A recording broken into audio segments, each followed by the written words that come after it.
Hospitals nationwide will remain up and running despite the challenges posed by El Niño.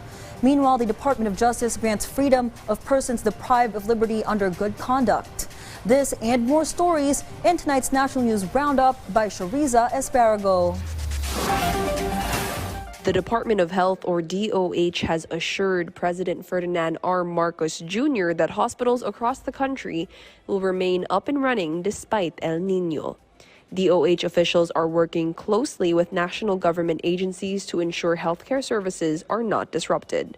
Additionally, the President's task force plans to connect hospitals with the appropriate facilities to address water and energy issues as needed. This is in line with President Marcos's recently issued Executive Order Number 53, directing the activation and restructuring of the old El Niño task forces.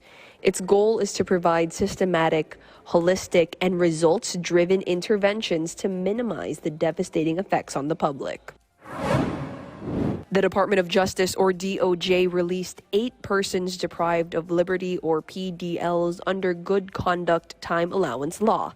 This is in line with their goals to alleviate prison congestion and the beginning of its broader initiative to provide a more decent and conducive environment for the reformation of PDLs. More releases are anticipated in the coming days as the DOJ intensifies its efforts to address the persistent issue of prison overcrowding.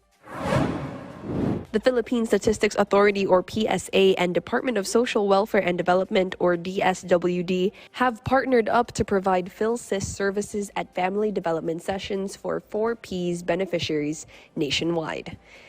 Family development sessions are a requirement for 4Ps beneficiaries, and PhilSys registration will serve to offer unique credentials such as a PhilSys number, physical ID card, and proof of identity for social protection programs.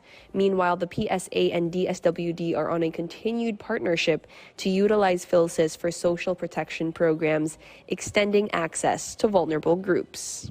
Shariza Esparago from the National TV for a new and better Republic.